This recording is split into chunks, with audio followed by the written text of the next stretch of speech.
น้องเรามาเก็บผักกาดเก็บผักกาดไปให้ตู้นี่เด้อกินกับตำกุ้งก่อนนี่บ่เอาลายหรอกมาทำงานบ่ได้ใส่ปุ๋ยได้พี่น้องไม่ไปดอกก็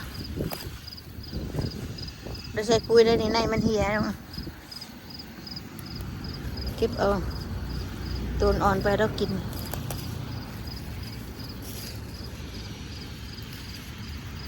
อ่อนบริหดหนามหดในมันก็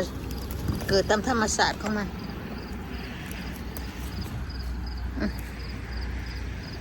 ขี้หยาพี่น้องอันนี้ไม่จะขี้หยาได้นี่ถอกไว้ขี้หยานะถอกไว้นี่ไอ้หัวปุ้ยเส้นดีเคี้ยวอุบลพ้นตกอันใช่นะเคี้ยวอุบลมีป่ะนี่ได้ขี้หยาถอกไว้ได้จะเอาในประกาศเมื่อวานนี้ก็ขี้หยาได้นี่กระเทียมก็ออกไว้จะนี่นะได้เก็บก่อนเขาไปเก็บผักขาดทางในเห็นบ่เอาในมาโหยไว้อีกก่อนเพราะความปลอมมาโหยคือเกิดว่าโหยร้ายอยู่ได้เห็นบ่ต้นมันมีนั่นนี่ก็ได้สั่นมานี่นะเด็กที่ว่ามันแน่นอันนี้ก็ได้บักถั่วเอาก็มาเอากระชิดายมันพี่น้องมันในมันกับมีร้ายแล้วพอละเก็บเอาก็กินกับตำกุ้งตู้นี้เราตำกุ้ง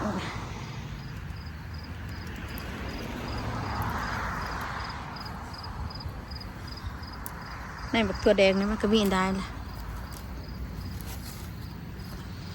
อันนั้นเด็กละน้อยก็เลือกกินละ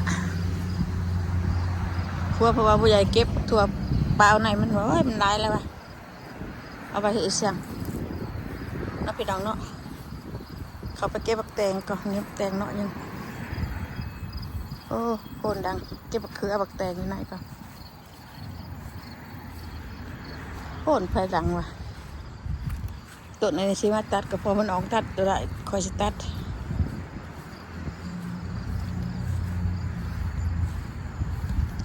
พักจะบ่อึดเอาพักกินมีได้พักมีได้ชนิดเก็บผักขาดก็ขาดอ่อนเห็นบ่มันโดนมันก็เป็นผักขาดอ่อนเนี่ยเก็บตู้นี้เรากิน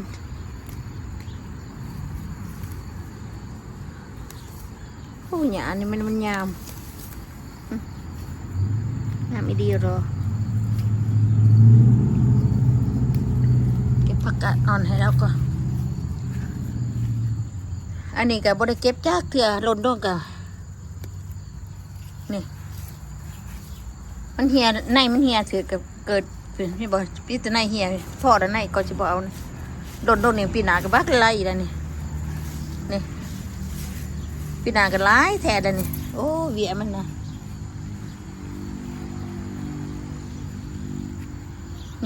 ผักขาดกันเก็บบักแตงบักเขือก่อนเด้อแตงบักเขือกระลายได้หยอดบักหะบางอย่างก็ได้เก็บเอาหยอดบักหะให้ตุนี่ก็นี่แต่แน่ขมๆสิเอาให้กินมานี่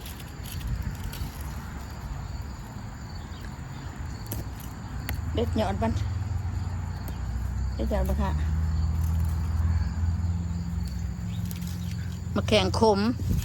บางหะขมนี่ตัวนี้ขมเสียกินมันนี่อันใดเด็กน้อยนี่ก็กินโบเบิร์ดได้พี่น้อง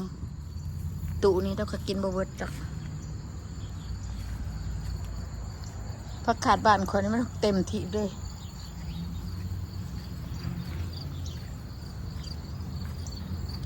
หาจะหาเก็บเอาอันมะเขือน้ำเลยมะเขือก็มีลายอยู่เก็บมะเขือไปกินกับตำกุ้งเพื่อน เปิดหาก่อนมีหยังจอกอยู่นี่แมง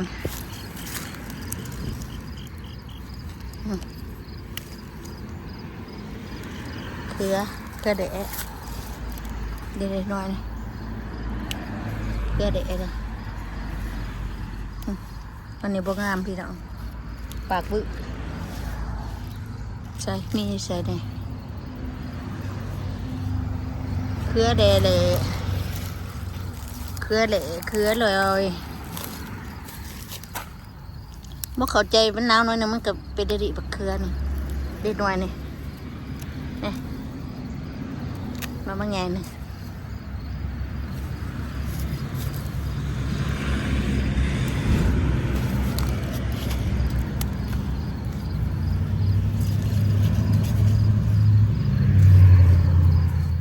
เก็บเอาหมักแตงน้ำได้บักแตงพี่น้องเนี่ยแตงอ่อนกินบบัดบใบแต่กินเก็บคู่เรื่อยบักแตงอันนี้ก็ได้กินกับ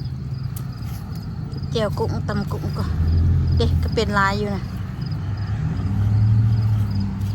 เดือเฟือเ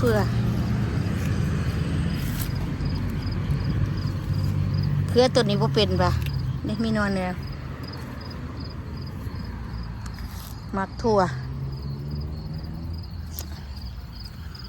เก็บหลอบผัวหลอบห้าวบักพริกอันนี้ก็จะเอาก่อน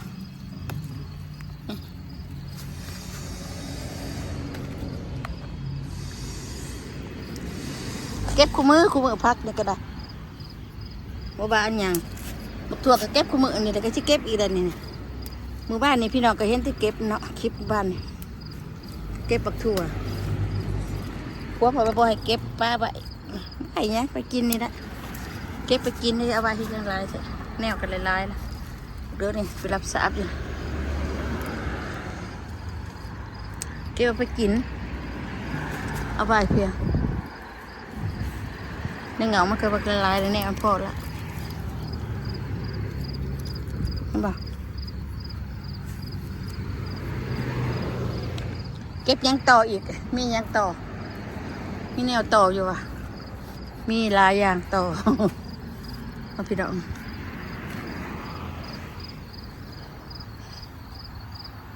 พอได้เก็บอันไหนก็พอได้เก็บเลยเต็มตาถั่วบักแตงก็พอได้เก็บพอได้กินแข็งกะยั่งอยู่ในเฮือนนี่เก็บไปก่อนนะเก็บไปใส่ตู้แค่ไหนทุ่งมักใหญ่นึงกินกับโบเบิร์ตเอาผักบัวละพานี่ไปกับ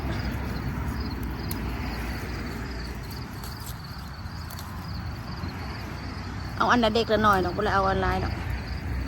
เพราะว่าอยากอันลายอย่างแนวลายแนวอย่างกิน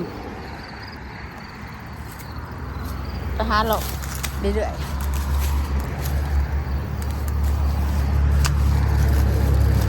โอ้รถเด้อพี่น้องเด้อเสียงรถละอาอยู่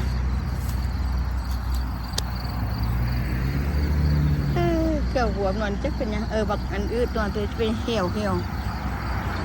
โชคชัยมันตกลงข้าง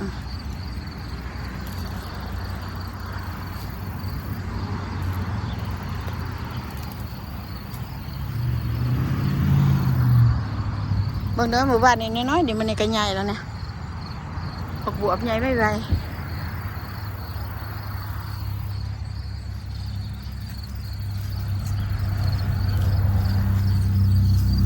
เราหาพักหาหญ้าตามหัวตามสวนหาบักแตงอ่อนก่อนแตงอ่อนๆมีบ่ก็จะมีแหละแตงชุกกับพระท่านเก็บแล้วมันเอาในไปตากเลยนี่หน่อยนึงก็ใหญ่ได้ผักแตงก็ได้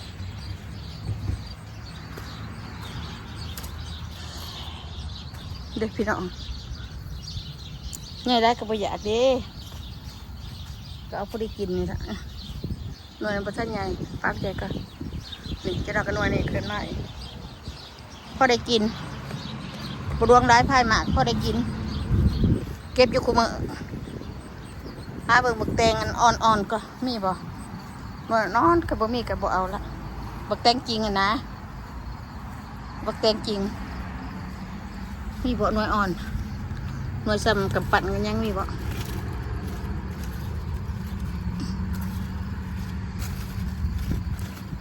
มีแต่ใหญ่เกิดเพิดบ่เอานี่ใหญ่อยากสิได้บ่เอาใหญ่โพดอันนี้ก็ใหญ่โพดบ่เอามักหน่วยเท่ากับปั่นบ่มีว่ะหน่วยเดือมๆบ่เอาอันนี้ก็ใหญ่โพดบ่อยากกินใหญ่ๆนักใหญ่หลายบ่เอาชุกแล้วเด้บักแตงในเฮือนก็บ่ได้กินเนี่ยชุกแล้วซุ่ม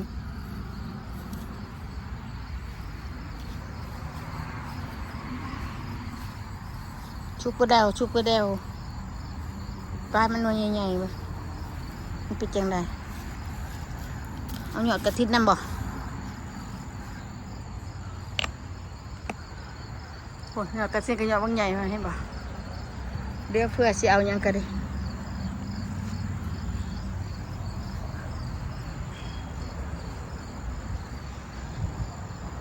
มาเอาหลักพอละอย่างกินบ่เบิดพุ่นนายละอย่างเก็บไปแต่ในกับพอแห้งนะเขากระดนเบิดแล้วล่ะบ่ใส่ได้เกี่ยวมันนี่ในดนเบิดล่ะเหี่ยตรงนี้โอเคพี่น้อง